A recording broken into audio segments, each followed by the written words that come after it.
So TB Walker, certainly glad to have you here. Hope this Sunday is finding you well. Listen, I'm going to be reading out of the book of John, chapter number 8, verse number 6 today. And here's what it says. They said this, testing him, that they might have something of which to accuse him. But Jesus stooped down and wrote on the ground with his finger, as though he did not hear them.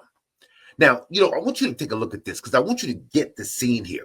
They said this, that they were looking for a way that they might accuse him. Now, before this, a couple verses up, it says, and these Pharisees and the scribes brought a woman who had been caught in the very act of adultery. And they said to Jesus, "Teacher, this woman was caught in the act of adultery. In the law of Moses, it commands us that we should stone this woman. Now, what do you say?" Now, I want you to understand this woman knows right now that it's over. She's caught where she is. Now, we don't really know, honestly, whether this is a setup. It does appear that this could have been something that was contrived, something that was set up by them to actually trap Jesus, or she could have been actually caught in adultery. But what we do know is that these religious leaders were predatory men, and their prey was Jesus. And this woman was really nothing but bait. That's all she really was. The same way you tie a goat to a tree.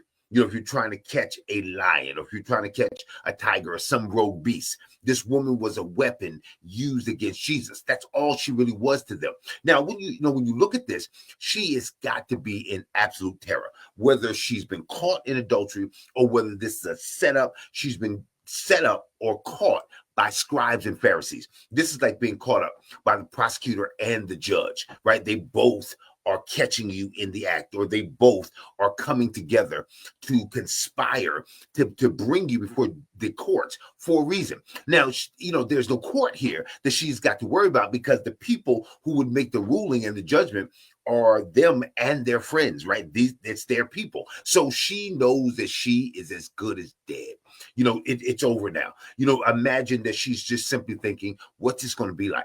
What do I need to do? They're going to bury me probably either up to my neck, in dirt, and then in a pit, put dirt back around me, and then leave my head up, and people will start throwing stones at me. They may circle me and put me in a restrained position, and then people will start pelting me with stones. They may tie my arms so I can't even defend myself. I can't even cover my face.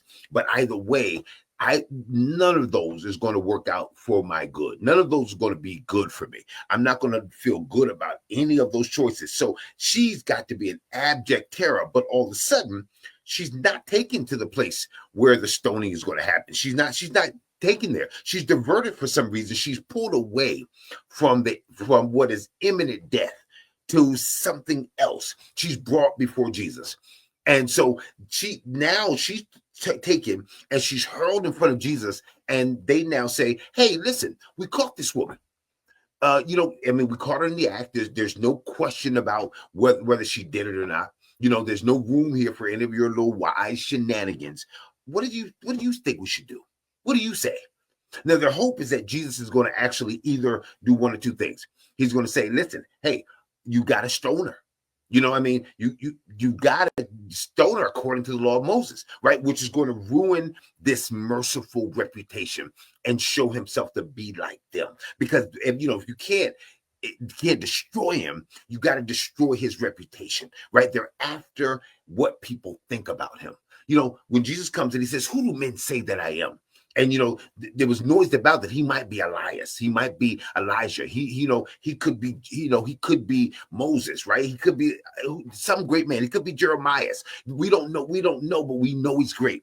They hated his reputation. There was no way. People may not have liked his word, but they could not deny the miracles that he did. They couldn't deny the things that were done, right? When you do work, when you get out there and you actually do work, people may come against your testimony, but your work also is a testimony, and they can't come against the work that you do. They can't come against the fact that you were there, that you were ministering, that you were aided right there, that you were present.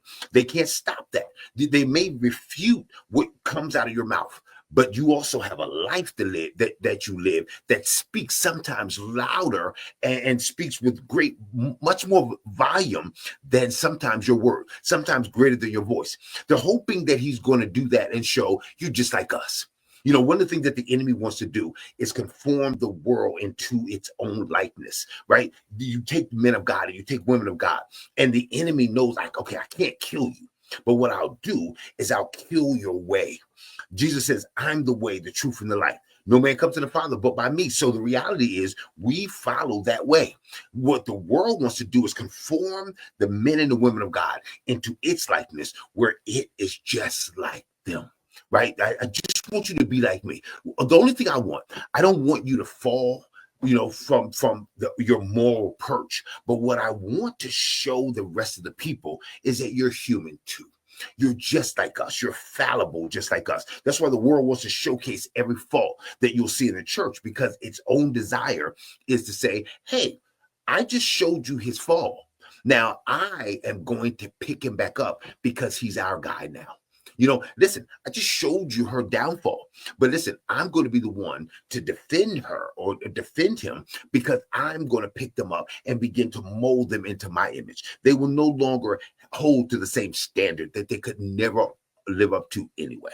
They'll no longer hold on to the values that they could never really espouse in the right way anyway. So the reality is the world is trying to conform the church, if you will, into its own likeness. It's not trying to discard the church. It's not trying to throw the church away. But it now is trying to show the world they're just like us. And that's what they wanted to do with Jesus. He's just like us. Or if he refuses to stone her, if he says, I'm not going to do that, then what are you saying about the law? Right? I want to show people that you are a hypocrite. You're out here talking one way, but look how you're walking. Look at your niceness. Comes against the law. It goes against the believed standard morality. But the problem that they overlooked was when they presented her to Jesus, they ignored their own sin. They forgot how the law actually worked. They forgot their sin in this very same matter. They had not come the way they were supposed to come. You know, the people who try to come before the Lord any kind of way they want, looking for justice, but they want to weaponize the law. That's exactly what they did. The word of God is not a vicious attack dog that we control, that we sick God on people. You know, whenever we get angry, God's going to get you. He's going to do this to you. Listen, they didn't care anything about righteousness. They weren't incensed by adultery. They weren't upset about this moral breakdown. No, they may have even arranged this whole thing to try to get Jesus pinned in to a corner. She was just a pawn. Listen, I want you to begin to see this. That's how people are using people today, just a pawn in their desire to trip up Jesus publicly.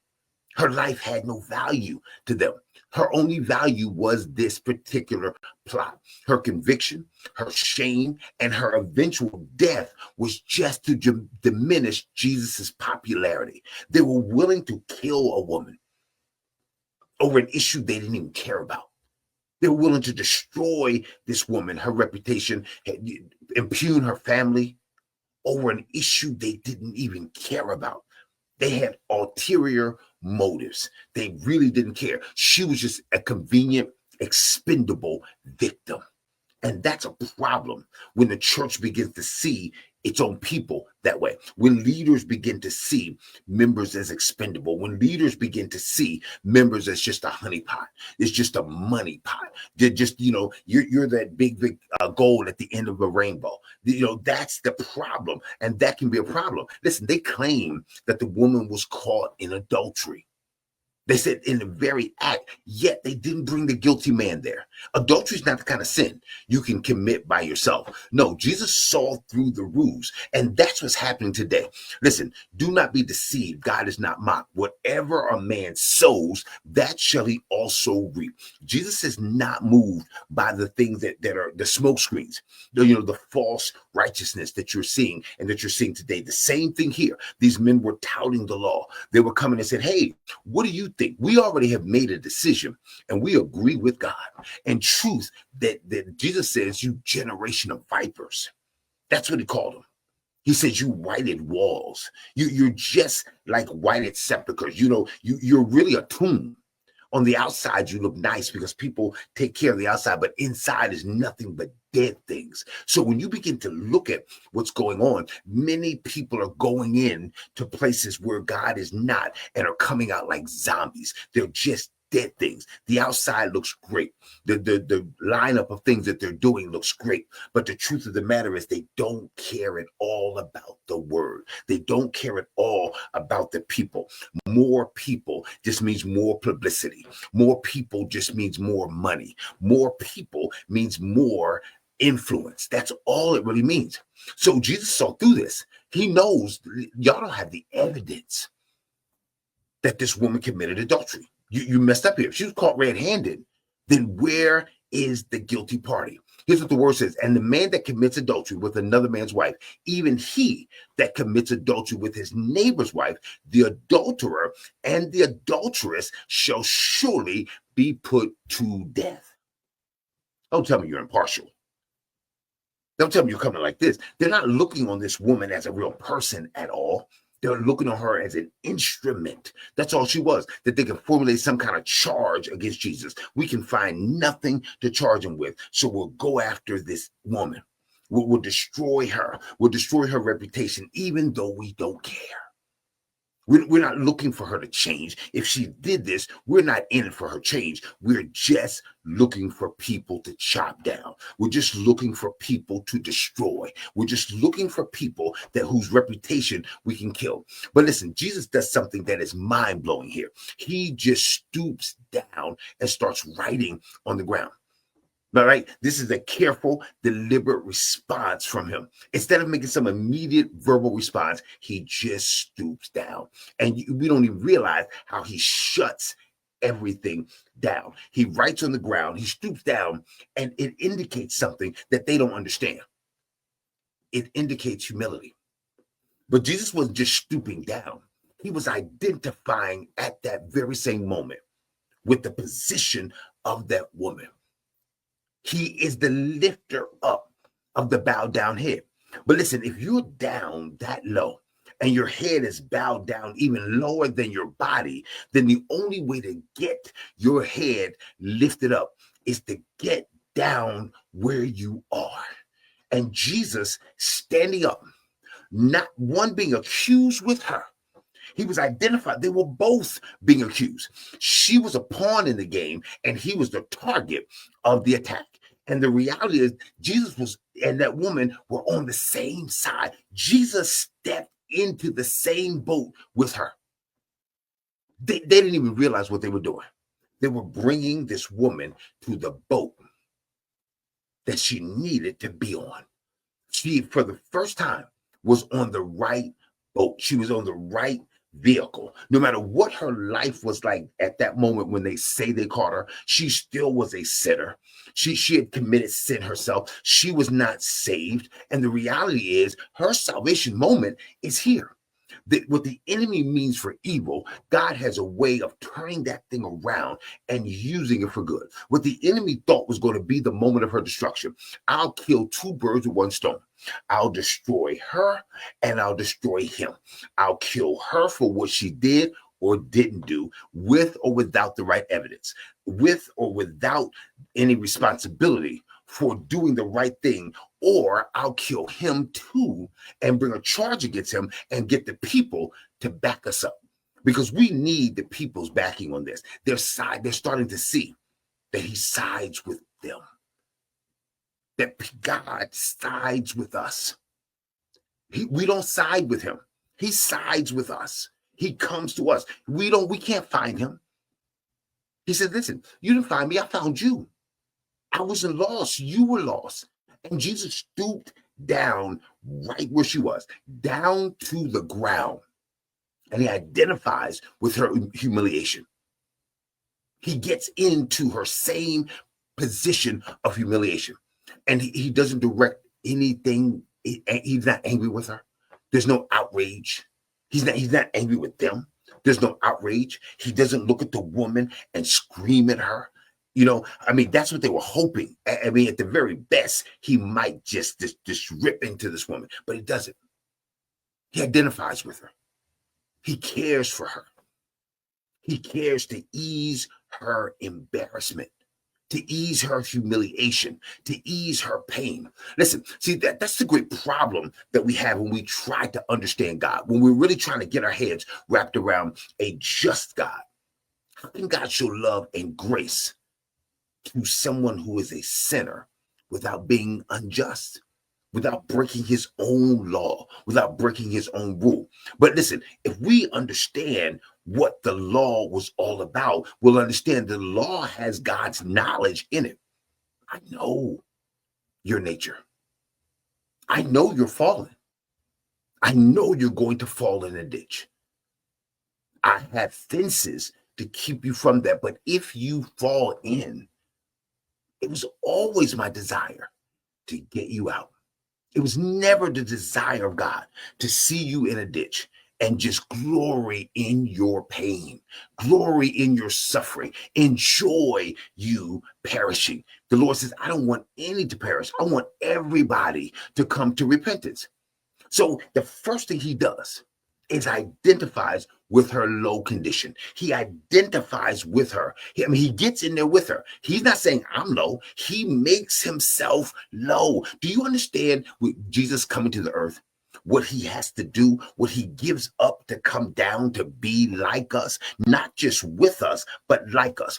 Jesus here is walking down the street, has no issues with anybody right now, and yet they bring a problem to him. And the first thing he does, he becomes like her.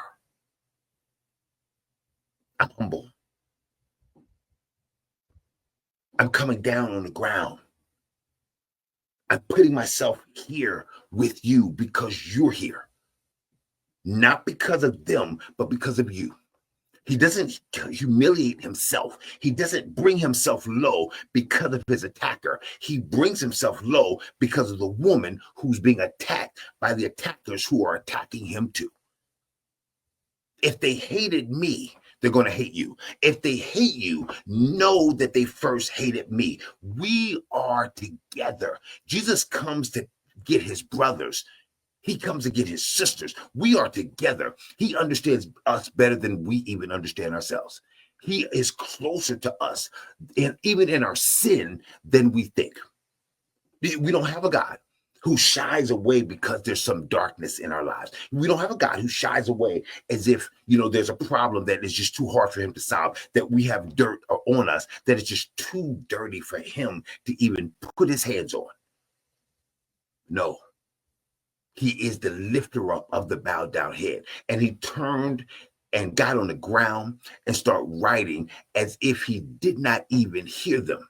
He lets them know you are not in control. He dealt with them as though they were not even there. They demanded an answer. They threw this woman and said, we demand an answer. And Jesus doesn't even stand up to meet them. He doesn't even get up and deal with them. He simply writes down on the ground. And imagine the reaction of everybody in the mob. He sucks all the energy out of their trap. He sucks all the energy out of their faces. Can you imagine what looked like smug faces all of a sudden turns into puzzlement? All of a sudden turns into this quizzical look, trying to figure out, wait a minute, what's happening? The anger is no longer there. They are in a conundrum. What is he doing? Didn't he hear what we said? We want an answer. Is this some kind of answer that he's writing down? Is it what's he saying? Listen, we need a response. They needed a response. Listen, let me tell you something. In this lesson, you need to get this. Sometimes the best response is no response yet. Right? Sometimes there's a response that's coming, but not yet. Right? The first thing you have to do sometimes is your silence will suck the air out of an attack. The fact that you did nothing, sometimes the enemy is waiting on your rash response to attack you, waiting on you to speak out of emotion, waiting on you to speak out of pain, waiting on you to speak out of vengeance and anger. But they said, we need a response because they believe they can win the moment, because that's what they're after. They want to win this moment. We can win this moment, but we have to get a particular response from you. If Jesus gives no response, they have nothing to go on, right? He's got to respond somewhere, right? They know because the question is serious and they've done it in front of everybody. They made sure that everybody sees this theological question that should be a slam dunk. Any person knows if the law says this, then you need to do what the law says. And anything else is some kind of fake mercy that is going to impugn the law. They gave Jesus a choice of A or B. They never expected Jesus to choose C. They looked and said, it's either stoner or not stoner. That's all there is. Jesus says, no. There's something else. That's why he's our advocate. That's why he's our lawyer. Have you ever seen a legal case where you saw somebody, you're like, they're done? And I mean, you saw the evidence that was piled up against them. And there was really nothing that the defense attorney could really use. And then all of a sudden you're blown away by this other idea that had never been out there. I mean, I thought it was either he did or he didn't. And they come with another legal theory that you never even thought about. That's why Jesus is our advocate. There's another way. They owe. They sinned. They should die. There's no other way. And yet we have this wonderful advocate that says, hold on, there's another way. How about thee? I'll die in their place. Listen, they never expected Jesus to make the trap dissipate. They never expected that. Jesus gives them no answer yet. Instead of an answer, he draws in the dirt, right? And he lets them reflect on this moment. And I don't know what he drew in the dirt. Many theologians, have talked about, they've surmised, they've given their best hypothesis concerning what was he writing? What did he do? What was he saying? I'm not going to quote or tell you what any of them have surmised that he said, because nobody knows what he says. Nobody knows what he was writing, rather. But I know what he says after that. He says, let him who is without sin cast the first stone. Who thought about sin? I didn't say she wasn't worthy of stoning. I said the person who's without sin should cast the first stone. Stone her. If the law says it, then do it. If you are qualified to do it. They never expected a challenge to the validity of their ability to be a judge. That's what's happening today. Where God is saying, listen, get back in your lane and do your job. Show justice and mercy. But you are not a judge. You're not a great judge because you don't have mercy in the catalog, in your arsenal. There isn't the fullness of understanding of what this law meant, what the law was all about. We're not to bring sinners to Jesus for punishment. They come for redemption. They come for mercy, and they come for grace. Listen, Jesus knew this. A witness had to be impartial, had to be an eyewitness. You saw her. That's what you said. I hope you're impartial, because I'm on the side of the law. I'm on the side of right. Okay, that sounds good.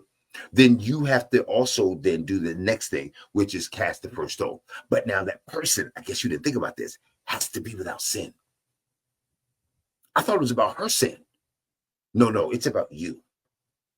Listen, our faith has become about other people, Our faith is connected to somebody else. Our faith is about what they did. We're talking about what other people are doing. We're so caught up in what they're doing, we're forgetting that we're to work out our own salvation with fear and trembling. It's about us. Don't be conformed to this world, but be ye transformed by the renewing of your mind. You need to stop worrying about the church.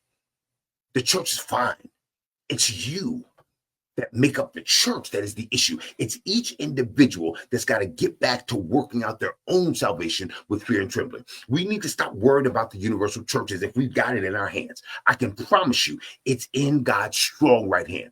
If he won't let the church be plucked out of his hand, and that includes you. But there's work we've got to do on ourselves. We've got to take accountability for ourselves.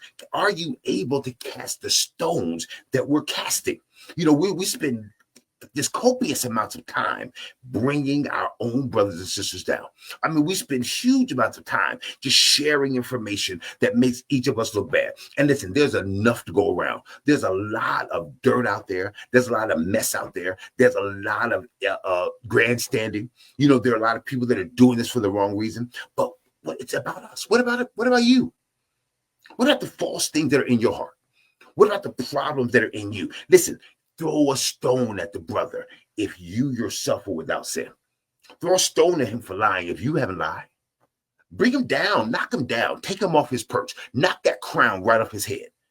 If you yourself have not been a hypocrite, make sure that you're the great father that you're accusing him of not being. Make sure, because hopefully you're not like that Pharisee who says, well, at least I'm not like him. We've got to get back to working our own self, because once you start looking at yourself, you start having compassion on other people when you see how dirty you are. It's amazing to go into a place and you stinking and you talking about how somebody else stinks, because you're not focused on yours. You're only focused on theirs. You know what happens if they threw that stone and it was found out that they lied about either being impartial, being an eyewitness, or, as Jesus has added here, without sin? If they had it, they would be stoned themselves. And the Bible says they all began to look at each other. They walked away. They all dropped their stones and they walked away because they realized they couldn't stand up to the same standard they had employed against this woman. And rarely can any of us stand up to the same standards that we're setting for everybody else. We hold everybody else to this high standard. Here's how the police should be. Here's how the mayor should be. Here's how the governor should be. They must be above reproach. But that's not for us. Well, I'm not the mayor, though. Yeah, I'm a child of God. I'm not the police chief, but I'm a child of God. You so mad about what the police chief did? I mean, that's just crazy. They graft and corruption. But you're not, I mean, listen, you can break whatever law you want. Nobody's here. Let me run that light. Nobody sees me. Let me, we're not so great that we are in a position to throw stones, because we don't help each other until we start looking at ourselves as people who also need help. Listen, the law was never designed to be a weapon for those in power to destroy people they don't like. That's never been the way. The word of God is never meant to use to subjugate people, to make people feel low, to lift up one group and make another low. Listen, if God decided to destroy every sinner for their sin, there'd be nobody left. I don't know why we want to just kill everybody so fast, not realize that, listen, if the killing started, you'd be right in the slaughtering line. We'd be right there. God very well could do it, but he authored a salvation plan. Why aren't we embracing this salvation, not only for us, but for other people? The law here, God's law was designed to give life. It was designed to protect people. It was designed to provide a good, godly living for God's people and to constantly point toward God. And listen, this is powerful. In the midst of this deadly, out of control moment, Jesus leads this woman to the true nature of the law. I'm telling you right now, we're living in an exciting time. In the time of turmoil, in the time of religious upheaval, there's an opportunity for disenfranchised, maligned people who have been hurt and are struggling after being beat up by a group of people who are masquerading as God's people, but who are not, who are putting people in deadly positions, just as they're throwing them before Jesus. They're in your neighborhood. They're on your job. They're all around you. And this is not a time to be mad at the church. Oh, I'm mad at these preachers. No, this is a time to be excited. God, thank you. I'm here. Thank you, she sits next to me. Thank you, he's in my cubicle, right next to me. He's on my team. I can minister the true gospel and show him the true meaning of God's word. And he's not going to leave. He may leave there, but he's not going to leave you. She may have been set up in this case, but there's a reason why they picked her. I can tell you right now, they didn't just pick her out of the blue. This is not a woman they picked where everybody would say, what? Not her, not Mary, not Susie. No, there's a reason why they picked her. It's believable that she did it. Nobody's going to question whether she did it. She was a sinner and she knew it. But guess what? Jesus doesn't remind her of it. He doesn't say, hey, woman, look at you. He doesn't catalog what she's done. He knows everything about her, because telling her that she's a sinner is not a revelation. Telling her that she's messed up, that she's tore up is not a revelation. She needed to know that there was a solution to her issue. Jesus comes as a solution. He doesn't come as a browbeater. He doesn't come to drag her down. He doesn't come and put her face in it. He comes to give her life. And that's the ministry. We're so angry with what people did, we're forgetting what God is doing. Jesus came that she would have life and that more abundantly. Jesus came to spare her from this narcissistic punishment. He came to open a door to the meaning of love, to the real meaning of purpose. But Jesus does remind her of something, that God, this law was used. They were about to use this law against you. But since I am the author, let me show you what this law really meant. Let me show you what the real meaning of this. I want these marriages to stay together. I want people to be faithful to each other. I want women to respect other women and men to respect other men. This law was really all about. And let me demonstrate it to you by showing you love in your lowest point, by showing you care and compassion at the point where you don't, according to the rules, even deserve it. In the heart of love, he commands her, though, leave your sin. That's what he told her. In the moment of love, he says, leave that bondage. This is not a reminder that you're filthy. This is not a reminder that you're dirty. This is a reminder that you're bigger and that you're greater than this sin. You're greater than the problem that you're having. You're greater than any of the things that are holding you back. These are things that are easily besetting you. These are nothing but weights. But I also know this. You couldn't do it on your own. So I'm going to give you something that's going to empower you to be transformed. Love. Love is transformative. Love, giving love, we want to give judgment. You got to be hard. Like, we got to rebuke them, right? And there's a place for rebuke. No doubt about it. There's a place for chastisement. God says, I chastise those that I love. Listen, in the midst of this, he chastises her. Listen, go and sin no more. I don't want you living in sin. Listen, if you did this, or if you did other things, he doesn't say, listen, stop committing adultery. He says, listen, go and sin no more. I didn't change your situation. I changed your whole life. I didn't change a moment. I changed the very trajectory of your destiny. You are headed toward an expected end you never expected. You never expected. Listen, there's a door that's wide open to us right now. And God is saying they're all around. They're being thrown in front of you. They're bleeding and they're hurt. And listen, you could beat them up. Which one are you going to be?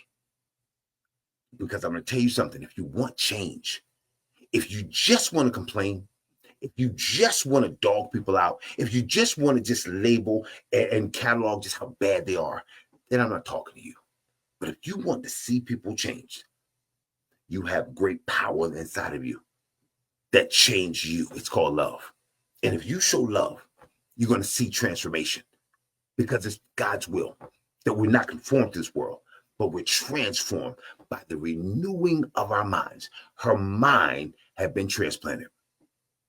Receive it today. God bless you. Have the rest of your Sunday.